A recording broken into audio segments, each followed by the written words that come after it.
नमस्कार दोस्तों। नई शिक्षा नीति का यह हम तीसरा एपिसोड प्रस्तुत करने जा रहे हैं और स्कूली शिक्षा के बारे में ये दूसरा एपिसोड है। मैं तक्खूभाई सांडसूर आप सबका स्वागत करते हुए, अभिनंदन करते हुए इस वीडियो के माध्यम से नई शिक्षा नीति का कुछ संवाद और चर्चा करेंगे। दोस्तों, हमने देखा था कि विद्यार्थियों के बारे में आज हम इनके ऊपर जो कुछ कार्य कर रहे हैं उनको वो कार्य को कैसे सुनिश्चित कर सके और अच्छी तरह से लागू कर सके, इसके बारे में यहाँ बहुत कुछ प्रावधान दिया हुआ है। यहाँ कहा हुआ है कि कलाकार आदि जो जिसके पास कला है उनको छुट्टियों में भी अपने व्यवसाय को बढ़ावा मिले, इसके अवसर पैदा किए जाए। हमारे पास बहुत अच्छी तरह से बहुत अच्छे कलाकार ऐसे भी हैं जो हस्तकला को भी जानते हैं। आज हमारी शिक्षा में इसके लिए बहुत अवसर नहीं है। ये अवसर प्रदान करने का यहाँ जिक्र किया हुआ है।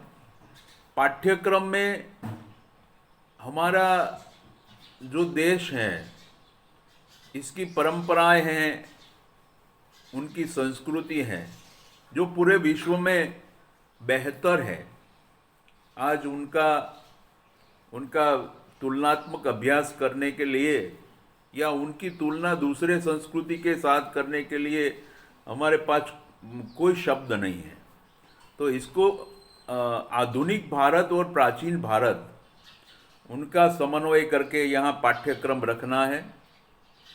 जीवन के नैतिक मूल्य आज हम सोच रहे हैं कि या देख रहे हैं, नैतिक मूल्य बहुत पिछड़ रहे हैं। इनको आगे बढ़ाने के लिए हमारे पाठ्यक्रम में हमारी जो पूरी शिक्षा नीति है वो बहुत अच्छी तरह से बल दे रही है। और पाठ्यक्रम जो है उनका एक ढांचा तैयार होगा 2022 तक।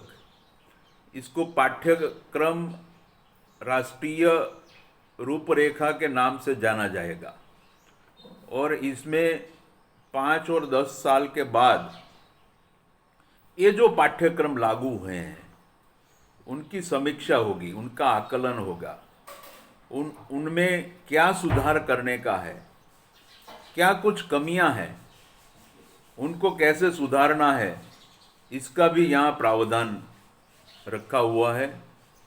हमारे जो विषय वस्तु हैं उनको और उनके आस्वाद वो राष्ट्रीय एक पूरा संकलित पाठ्य पुस्तकें हमें मिल सकेंगे, ऐसा यहाँ एक अपना सुझाव दिया हुआ है राष्ट्रीय शिक्षा नीति में। और हमारी जो पाठ्यक्रम है उनको लचीलापन अच्छी तरह से मिले, और लचीलापन तो मिले ही, लेकिन उनमें रचनात्मकता का कुछ छंटकाव हो सकता है, और ये बात भी इसमें डाली हुई है। आज हम देख रहे हैं कि हमारी जो पाठ्यक्रम या हमारी परीक्षा की पद्धति है उसमें ज़्यादा से ज़्यादा लोग, हमारे विद्यार्थी या वाली जो भी लोग हैं, वो लोग ऐसा चाहते हैं कि हमारे बच्चे को अच्छे गुणांक मिले। और गुणांक के लिए आज हम देख रहे हैं कि पूरा देश में कोचिंग को बढ़ावा मिल रहा है, और कोचिंग को बढ़ावा मिलने के बाद जो विद्यार्थी हैं, जो वाली हैं, अपने बच्चे को अच्छी तरह से पढ़ाने के लिए बहुत सारे खर्च कर सकते हैं, कर रहे हैं। इस खर्च को कम करने के लिए भी यहाँ ये प्रावधान है। यहाँ एक बात और भी कही हुई है कि 10 और 12 की जो बोर्ड परीक्षाएं हैं, वो ये नीति में सुझाव है कि ये परीक्षाएं चालू रखनी है। लेकिन मैं यहाँ अपना एक और सुझाव रखता हूँ कि इसमें दो हमारी जो बोर्ड एग्ज़ाम है उनका जिक्र भले ही हो, लेकिन आगे जाकर के मैं ये कहना चाहूँगा कि आगे जाकर के ये जो हमारा पूरा 9 से 12 का एक यूनिट हो गया है माध्यमिक का, इसके लिए सिर्फ आगे जाकर के 12वीं की एक ही बोर्ड की एग्ज़ाम रह सकती है, ऐसा मेरा मानना है। आसानी से बोर्ड कैसे हमारे विद्यार्थी पास कर ले, इसका एक पूरा ढांचा तैयार करने का यहाँ सुझाव दिया है, और इसमें भी बहुत सारे काम हो सकते हैं। 3, 5 और 8 की जो परीक्षा हैं उनके लिए एक उपयुक्त प्राधिकरण, यानी कि एक पूरा एक सिस्टम, जो सिस्टम के जरिए परीक्षा हम ले सकते हैं। वैसे होगी तो स्कूल में ही परीक्षा है, लेकिन 3, 5 और 8वीं कक्षा में एक सिस्टम की तरह से ये एग्ज़ाम हो सकती है, और हमारे टीचर्स जो काम कर रहे हैं उनका भी इसमें मूल्यांकन हो सकता है।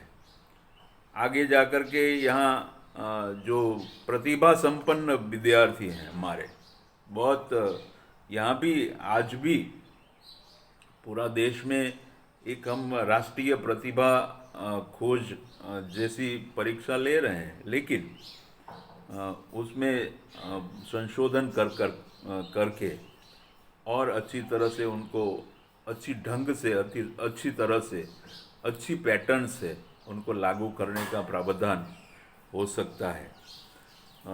इसके बाद दोस्तों शिक्षक की बात आती है। हमारे जो शिक्षक हैं, आज क्या है कि हमारा सब लोग अपने जीवन में अच्छा व्यवसाय खोज रहे हैं, और व्यवसाय खोजने के लिए उनको कहीं भी जगह न मिले, वो लोग शिक्षा के क्षेत्र में आ जाते हैं। ये नहीं होगा, क्योंकि यहाँ एक पूरा 4 साल का हमारा जो शिक्षक प्रशिक्षण ट्रेनिंग है, अभ्यासक्रम लागू होगा। आज हम जानते हैं कि गुजरात में एक टीचर्स यूनिवर्सिटी बना करके हम ये 4 साल का अभ्यासक्रम लागू कर दिया है। इसका पूरा देश में ये सिस्टम लागू करने का प्रावधान यहाँ राष्ट्रीय शिक्षा नीति में है, और इसमें शिक्षकों को बढ़ाने के लिए अच्छा वातावरण प्रदान करने का, उनको जो अच्छी तरह से काम कर रहे हैं उनको सम्मानित करने का, उनको प्रेरित करने का, उनको उत्साहित करने का भी यहाँ बहुत सारे प्रावधान दिए हुए हैं। उनका एक सिस्टम तैयार करने का, उनका एक ढांचा तैयार करने का यहाँ राष्ट्रीय शिक्षा नीति कर रही है। और शिक्षकों का पूरा जो प्लेटफॉर्म है, और यहाँ हमने आगे देखा है कि स्कूल कॉम्प्लेक्स का यहाँ प्रावधान है, यानी कि सभी जो स्कूल हैं वो इकट्ठी हो करके एक कॉम्प्लेक्स बनाए, और अपना जो काम है वो एक दूसरे स्कूल को आपले करके आपस में कैसे अच्छी तरह से वो लागू कर सकते हैं, इसका एक कॉम्प्लेक्स होगा। और कॉम्प्लेक्स का वो जो प्रमुख व्यक्ति है, प्रमुख प्रधानाचार्य है, और हमारे स्कूल का प्रधानाचार्य, उनको मैनेजमेंट का ट्रेनिंग दिया जाएगा, तालीम दिया जाएगा। वो तालीम मॉड्यूलर के आधार पर हो सकता है और सतत शिक्षकों का विकास हो, उनका मापदंड बनाए रखने के लिए यहाँ एक और बात रखी हुई है कि शिक्षकों के लिए हमारी जो पद भर्ती है, पद स्थापन है, उनके लिए परीक्षाएं हैं। टेट और गुजरात में टाट है, ऐसी परीक्षाएं हैं। लेकिन पदोन्नति यानी कि प्रमोशन के लिए कुछ यहाँ प्रावधान नहीं है। आगे जाकर के इसमें ये प्रावधान करने का भी जिक्र किया हुआ है। और हमारे कैरियर मैनेजमेंट की बात यहाँ बहुत अच्छी तरह से यह शिक्षा नीति दे रहे हैं। व्यावसायिक मानक जो है उनको बढ़ावा देने के लिए यहाँ एक ढांचा तैयार किया जाएगा। 2022 तक एक ढांचा तैयार होगा, क्योंकि टीचर्स का पदस्थापन है यानी कि भर्ती है, उसके लिए एक पूरा देश में एक सिस्टम लागू होगा। वो सिस्टम के जरिए शिक्षक पदों की भर्ती की बात है। हमारे विषय के जो शिक्षक की कमियां हैं उनको बढ़ावा मिले। कला और खेल के जो शिक्षक की कमियां हैं उनको बढ़ावा मिले, वो पद की भर्ती हो जाए, पदस्थापन हो जाए। इसके लिए भी यहाँ बहुत सारी बातें उनको जोर दिया हुआ है। हमारे पास दिव्यांगों के लिए विशिष्ट शिक्षक देने के लिए यहाँ प्रावधान है। और यहाँ एक बात शिक्षा के लिए कहा है कि समतामूलक और समावेशी शिक्षा, यानी कि सब लोग को यहाँ आगे बढ़ने का और अपने सपने संजोने का सबको तक मिले, सबको प्रावधान, सबका प्रावधान हो। इसके लिए भी यहाँ बहुत सारी बातें कही हुई है। यहाँ एक फिगर दिया हुआ है कि अनुसूचित जाति के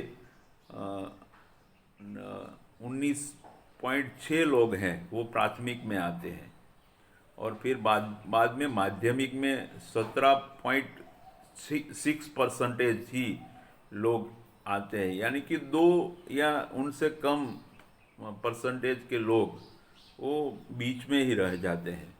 ऐसा ही अनुसूचित जनजाति के लिए भी है, तो उनका भी यहाँ वो ड्रॉप आउट नहीं हो, इसके लिए बहुत सारे प्रावधान करने हैं। गुड गवर्नेंस के लिए एक कॉम्प्लेक्स के लिए पूरा एक सिस्टम, पूरा एक पद्धति लागू होगा।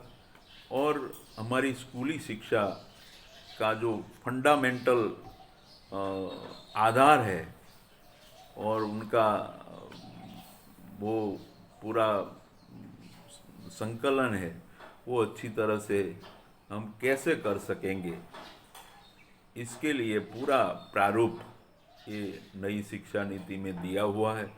बहुत ही अच्छी बातें इसमें लिखी हुई हैं। वैसे तो हमारे देश में जब भी कोई नीति आती है, कोई पंच आते हैं या कोई समिति बनती है, उसमें बातें तो बहुत सारी रखी हुई होती है, लेकिन उनका जो अमलीकरण है, उनका अमल करवाना है, वही बात बहुत मायने रखती है। हम आशा करेंगे कि ये जो नीति है, इसमें जो भी नीति में जो भी बातें रखी है उनको लागू अच्छी तरह से किया जाए, और उनके लिए जो भी करना है वो हमारी केंद्र या राज्य की जो सरकारें हैं वो कर सकेंगे, ऐसा हम आशा करके आपसे विदा लेते हैं। धन्यवाद।